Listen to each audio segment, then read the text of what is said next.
യുഡിഎഫിനെ ഇതിൽ കൂട്ടിക്കെട്ടാൻ നോക്കണ്ട. ഈ ഒറ്റവാചകത്തിൽ കെ.സി. വേണുഗോപാൽ നിലപാട് വ്യക്തമാക്കി. രാഷ്ട്രീയ വേട്ടയാടൽ അതിന്റെ അന്ത്യഘട്ടത്തിലെത്തുമ്പോൾ മുഖ്യമന്ത്രിക്ക് സ്ഥലകാല ബോധം നഷ്ടപ്പെട്ടോ എന്ന് ചോദിക്കാൻ കെ.സിക്ക് രണ്ടാമത് ഒന്ന് ആലോചിക്കേണ്ടി വന്നിട്ടില്ല. കേരള രാഷ്ട്രീയത്തിൽ മുഖ്യമന്ത്രി പിണറായി വിജയനെതിരെ ഇത്രയും മൂർച്ചയുള്ള വാക്കുകൾ ഉപയോഗിക്കുന്ന മറ്റൊരു നേതാവുണ്ടോ എന്ന സംശയമാണ്. മുഖ്യമന്ത്രി എറിഞ്ഞ ഓരോ കരുവിനെയും അക്കമിട്ട് നിരത്തിയാണ് കെ.സി. തകർത്തെറിഞ്ഞത്. ശബരിമല സ്വർണ്ണക്കൊള്ള കേസിൽ യു.ഡി.എഫ് കൺവീനർ അടൂർ പ്രകാശിനെ ചോദ്യം ചെയ്യാൻ വിളിപ്പിച്ചതോടെ AICC general secretary K C. Venugopal ആഞ്ഞടിക്കുന്നത് വെറുമൊരു രാഷ്ട്രീയ പ്രതിരോധമായിട്ടല്ല, മറിച്ച് മുഖ്യമന്ത്രിയുടെ ചങ്കിടിപ്പ് കൂട്ടുന്ന കൃത്യമായ മറുപടിയായിട്ടാണ്. അന്വേഷണം രാഷ്ട്രീയ പ്രേരിതമാണെന്നും യു.ഡി.എഫിനെ ഇതിലേക്ക് വലിച്ചിഴയ്ക്കാനുള്ള ശ്രമം വെറുതെയാണെന്നും കെ.സി. തുറന്നടിച്ചു. 22 കൊല്ലം മുൻപ് കെ.സി. വേണുഗോപാൽ ദേവസ്വം മന്ത്രിയായിരുന്ന കാലത്തെ കാര്യങ്ങൾ വലിച്ചിഴയ്ക്കുന്ന മുഖ്യമന്ത്രിയുടെ നടപടി അദ്ദേഹം പരിഹസിക്കുകയാണ്. കഷ്ടമെന്നേ പറയാനുള്ളൂ, അദ്ദേഹത്തോട് സഹതപിക്കുന്നു എന്ന വാക്കുകൾ രാഷ്ട്രീയ കേരളത്തിൽ വലിയ ചർച്ചയായിട്ട് കഴിഞ്ഞിരിക്കുന്നു. കേസിലെ മുഖ്യപ്രതി ഉണ്ണികൃഷ്ണൻ പോറ്റി ശബരിമലയിൽ ജോലിക്ക് കയറിയത് 2007-ലാണ്. അന്ന് കേരളം ഭരിച്ചിരുന്നത് ആരാണ് എന്ന ചോദ്യമാണ് കെ.സി. ഇവിടെ മുന്നോട്ട് വെക്കുന്നത്. ഈ ചോദ്യങ്ങളിലൂടെ പന്ത് മുഖ്യമന്ത്രിയുടെ കോർട്ടിലേക്ക് തന്നെ തിരിച്ചടിച്ചിരിക്കുകയാണ് കെ.സി. വേണുഗോപാൽ. പോറ്റി ജോലിയുമായി ബന്ധപ്പെട്ട് ശബരിമലയിൽ കയറിയത് 2007-ലാണെന്ന വിവരം SIT മുന്നിലുണ്ട്. അന്ന് ആരാണ് ദേവസ്വം മന്ത്രി എന്ന കെ.സി. വേണുഗോപാലിന്റെ ചോദ്യത്തിൽ CPM എന്ന പാർട്ടി നിഷ്പ്രഭമായി പോകും. തിരുവനന്തപുരത്തെ SIT ഓഫീസിലാണ് അടൂർ പ്രകാശിനെ ചോദ്യം ചെയ്യുന്നത് എന്നാണ് വിവരം. രാവിലെ മുതൽ ചോദ്യം ചെയ്തു തുടങ്ങി എന്നാണ് അറിയാൻ കഴിയുന്നത്. ശബരിമല സ്വർണ്ണക്കൊള്ളയിൽ അറസ്റ്റിലായ പ്രതികളുമായി അടൂർ പ്രകാശിന് ബന്ധമുണ്ടോ എന്ന വിവരത്തിന്റെ അടിസ്ഥാനത്തിലാണ് ചോദ്യം ചെയ്യൽ നടക്കുന്നത്. കേസിലെ മുഖ്യപ്രതി ഉണ്ണികൃഷ്ണൻ പോറ്റിയുമായി അടൂർ പ്രകാശ് കൂടിക്കാഴ്ച നടത്തിയിരുന്നതായിട്ടും സമ്മാനങ്ങൾ സ്വീകരിച്ചതുമായിട്ടുള്ള വിവരങ്ങൾ പുറത്തു വന്നിരുന്നു. ഇക്കാര്യങ്ങൾ ഉൾപ്പെടെ അടൂർ പ്രകാശിൽ നിന്നും SIT ചോദിച്ചറിയും. നേരത്തെ കേസിൽ മുൻ ദേവസ്വം മന്ത്രി കടകംപള്ളി സുരേന്ദ്രനെ ചോദ്യം ചെയ്തിരുന്നു. അടുത്ത ദിവസങ്ങളിൽ കടകംപള്ളി വീണ്ടും ചോദ്യം ചെയ്യാൻ സാധ്യതയുണ്ട് എന്നാണ് അറിയുന്നത്. കേസിൽ അടൂർ പ്രകാശിനെ ഇന്ന് ചോദ്യം ചെയ്യുന്നത് അതുകൊണ്ട് കൂടിയാണ്. ഉണ്ണികൃഷ്ണൻ പോറ്റിയെയും SIT ചോദ്യം ചെയ്യുന്നുണ്ട്. ഏതൊരു ഫോട്ടോ കണ്ടാലും ഉടൻ ചോദ്യം ചെയ്യാമെന്ന SITയുടെ പാപ്പരത്തമാണ് ഇതിലൂടെ വ്യക്തമാകുന്നത്. സ്വർണ്ണക്കൊള്ളയിൽ കടകംപള്ളിയെ ചോദ്യം ചെയ്തത് മറച്ചുവെക്കാൻ ശ്രമിച്ചവർ അടൂർ പ്രകാശിനെ ചോദ്യം ചെയ്യലോർത്ത് ആഘോഷമാക്കേണ്ട കാര്യമില്ല. കാരണം മുഖ്യമന്ത്രിയും പോറ്റിക്കൊപ്പം ചിത്രമെടുത്തിട്ടുണ്ട് എന്ന് നല്ലതുപോലെ ഓർമ്മ വേണം. മുഖ്യമന്ത്രിയുടെ ഗതികേടിനോർത്ത് സഹതാപം എന്ന് പറയുന്ന കെ.സിയുടെ ആ വീഡിയോ ദൃശ്യങ്ങളിലേക്ക് പോകാം. ഇപ്പോഴത്തെ കോൺഗ്രസിന്റെ ഒരു ദേശീയ നേതാവ് മന്ത്രിയായിരിക്കുന്ന കാലത്താണ് ഉണ്ണികൃഷ്ണൻ പോറ്റി അവിടെ കയറ്റിയെന്നാണ് ഞങ്ങളുടെ അറിവിൽ. ഇപ്പോഴത്തെ ദേശീയ നേതാവായിട്ടുള്ള മുൻ മന്ത്രി കെ.സി. വേണുഗോപാലാണ്. അല്ല, അത് ശരിയാണ്. 2004 ഞാൻ ദേവസ്വം മന്ത്രിയായിരുന്നു. നിങ്ങൾക്കിപ്പോൾ ശബരിമലയിലെ ഇന്നും റിപ്പോർട്ട് ചെയ്യുന്ന മാധ്യമപ്രവർത്തകരെ അന്നും അവിടെ റിപ്പോർട്ട് ചെയ്യുന്നവർ ഒരുപാട് പേരുണ്ടായിരുന്നു. അന്ന് ചെയ്യുന്നവർ ഇന്നും ഉണ്ട്. ഇന്നുണ്ട്. മുഖ്യമന്ത്രി സത്യത്തിൽ ഇത്ര ഒരു എനിക്ക് അദ്ദേഹത്തോട് സഹതാപം തോന്നുകയാണ്.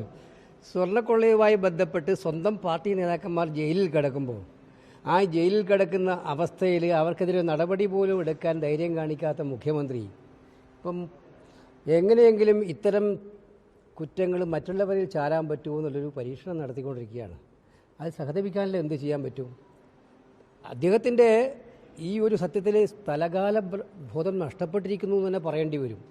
22 കൊല്ലം മുമ്പ് 2004 ഞാൻ ദേവസ്വം മന്ത്രിയായിരുന്നത് കൊണ്ടാണ് ഇദ്ദേഹത്തിന് കയറാൻ പറ്റിയതെന്ന് പറയുന്നത്. അദ്ദേഹത്തിന് SIT അദ്ദേഹത്തിന് മുന്നിലുണ്ടല്ലോ, അന്വേഷിക്കട്ടെ, പറയട്ടെ ആരാ കേട്ട്. പിന്നെ എൻ്റെ കൂടെയുള്ള ഒരു പടം ഒരുപാട് പരീക്ഷ നോക്കിയിട്ടുണ്ടാവുമല്ലോ, എന്നെയും കൂടെ കിട്ടുമെന്ന് എവിടെയെങ്കിലും പടത്തിൽ. ഇതുവരെ കിട്ടിയിട്ടില്ലല്ലോ. പിന്നെ ഈ വെറുതെ ആരെങ്കിലും ചെളിവാരി എറിഞ്ഞാൽ സ്വന്തം ദേഹത്ത് പുരണ്ട ചെളി ഇല്ലാതാവുമെന്ന് മുഖ്യമന്ത്രി ധരിക്കുന്നുണ്ടെങ്കിൽ മുഖ്യമന്ത്രിയോട് സഹതപിക്കാനേ മാർഗമുള്ളൂ. ഏതൊരു സംശയവും വേണ്ട. യഥാർത്ഥ പ്രതികളെ രക്ഷപ്പെടുത്താൻ അങ്ങ് നടത്തിക്കൊണ്ടിരിക്കുന്ന പരിശ്രമങ്ങളിൽ, മുഖ്യമന്ത്രിയോടാണ് ഞാനീ പറയുന്നത്, പരിശ്രമങ്ങളിൽ സ്വന്തം സ്ഥിതി വഷളാവുന്നതാണ് ഓരോ ദിവസവും കേരളീയർ മനസ്സിലാക്കുന്നത്. ഇത് അങ്ങക്ക് മനസ്സിലാവുന്നില്ലെങ്കിൽ മുഖ്യമന്ത്രിയോടാണ് വീണ്ടും ഞാൻ പറയുന്നത്. ആ കഷ്ടം എന്നല്ലാതെ എന്തു പറയാനാണ്? അത് ചോദ്യം ചെയ്തോട്ടെ. ഞങ്ങൾ അതുപോലെ പറഞ്ഞിട്ടുണ്ടല്ലോ, SIT എന്ന് പറയുന്നത് കേരള പോലീസല്ലേ, ഹൈക്കോടതിയുടെ നിരീക്ഷണമെങ്കിലും. അപ്പോൾ അവർക്ക് ഇഷ്ടമുള്ള സമയത്ത് ഇഷ്ടമുള്ള ആളിനെ ചോദ്യം ചെയ്തുകൊണ്ടിരിക്കട്ടെ. അതെന്താ, നിയമത്തിൻ്റെ വഴിക്ക് പോകണമെന്ന് നിങ്ങൾ ആദ്യം മുതലേ പറയുന്നുണ്ടല്ലോ. ഇതിനകത്ത് ശബരിമലയിലെ സ്വർണം കട്ടത് ആരാണെന്ന് കേരളത്തിലെ ജനങ്ങൾക്ക് ഇപ്പം എല്ലാവർക്കും അറിയാം. അവരെ സംരക്ഷിക്കുന്നത് ആരാണെന്നും അറിയാം. ഇത് പുറത്ത് വന്നപ്പോൾ ഈ ജാള്യത മാറ്റാൻ വേണ്ടിയിട്ടുള്ള ഓരോ കളി ഇങ്ങനെ അങ്ങോട്ടും ഇങ്ങോട്ടും കളിച്ചുകൊണ്ടിരുന്നാൽ അവസാനം അവർ ഏറ്റവും വലിയ കെണിയിലാണ് പോയി വീഴാൻ പോകുന്നതുള്ളതും വരും ദിവസങ്ങളിൽ വ്യക്തമാകും.